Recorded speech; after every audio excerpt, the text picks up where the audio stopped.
name is Laura, and I am Bijou Standard Poodles. I decided to do a video because everybody keeps asking if they can come out and see where the pups are raised, meet me, and meet the dogs. I want to reiterate to everybody that I've emailed or that's emailed to inquire about coming out. So we do get 20 to 30 people a day. I'm not begrudging this, and I'm certainly not complaining. But because of our rise in popularity, because of all our great references and people referring people to us from all over the world, we do get that volume of inquiry. If I were to open up my home, I would have 20 to 30 people a day tromping through here. And I mean my home. I don't have a kennel. I do not have a business. I live in an old subdivision with a 5-bedroom side split home, and it sits on an acre lot which we fully fenced for our dog safety. That being said, of course I would love to have everybody out here and talk dogs all day long, but if you can see from my website on how we raise our puppies, it's an ongoing, daily commitment. If you want the best socialized puppy, the most well-adjusted puppy, the puppy that's going to be toilet trained super fast, then you got to give me the time to be able to do that. I work full-time as a professional firefighter. I worked very hard to get there, and I changed careers after 17 years of being a nurse and an addictions counselor and teaching various other courses. It took 4 years out of my life to get to my goal of being a professional firefighter, and by that I mean I'm thankful for that. My life has improved. The quality of life I'm able to offer my dogs now has also been able to improve. But what that means is I work to afford my dog hobby, which means I'm able to make tough choices and tough calls and select what I'm going to breed, when I'm going to breed it, and if I'll even breed it. There's been several cases where dogs just haven't met my high expectations, and I can take a financial loss like that and an emotional loss like that because I don't earn my living off of my dogs. This is just my choice. There's other breeders that have made other choices, and that's fine. I do not judge. Nobody's better than anybody else. We do choose different paths.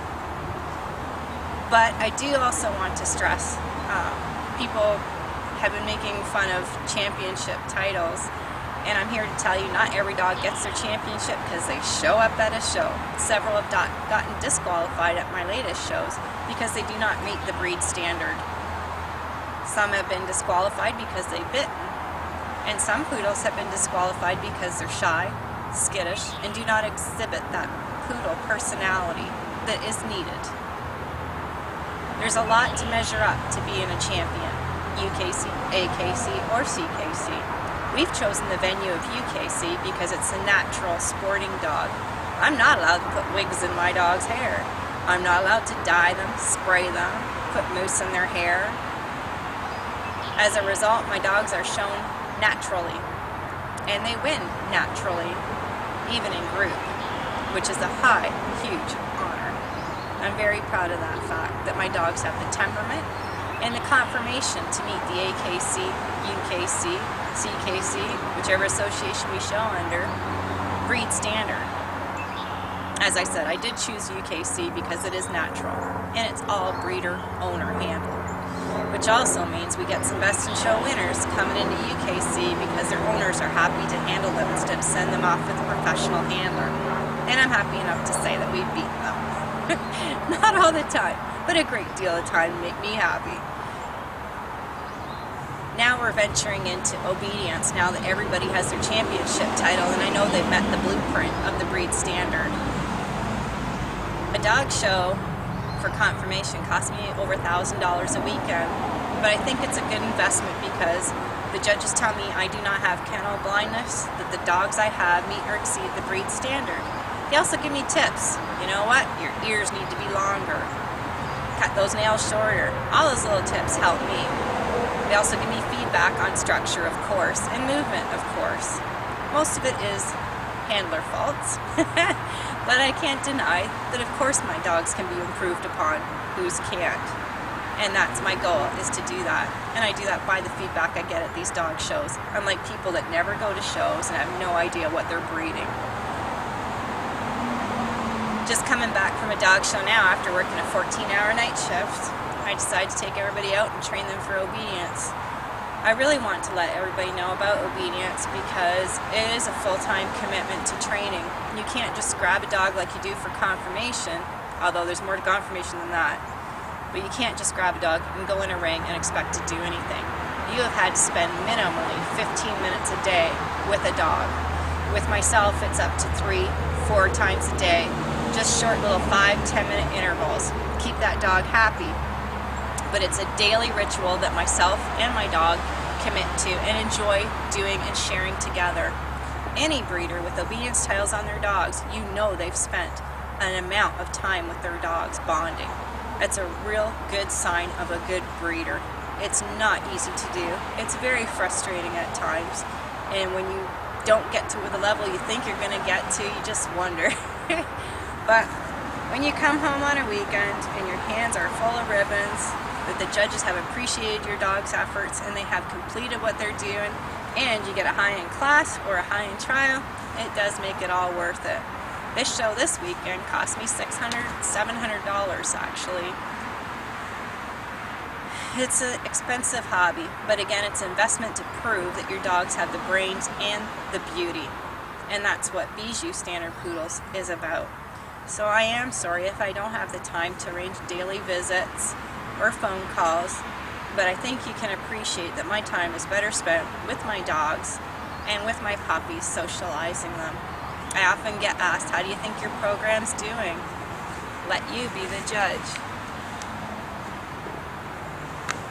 Since 1989, I have been striving to perfect the brown gene. It was quite an easy task because brown breeders had concentrated on the color, which allowed me to perfect the color as well as temperament. A lot of brown poodles had temperament issues, and it took me years and years and years to get the best temperaments. My poodles do not bark excessively or for no reason. My poodles do not pace constantly in the house. They curl up at my feet when we watch a movie. Or we go jog a 6K because I'm training for a duathlon. That's what my standard poodles are about because that's what I want in a pet. These are my brown beauties as of 2010.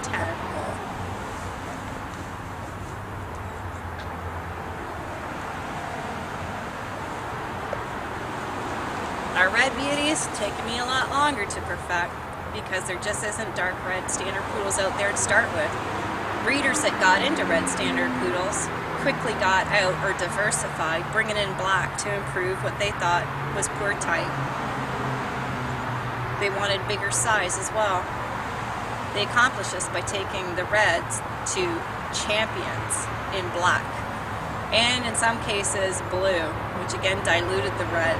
The red gene was almost lost.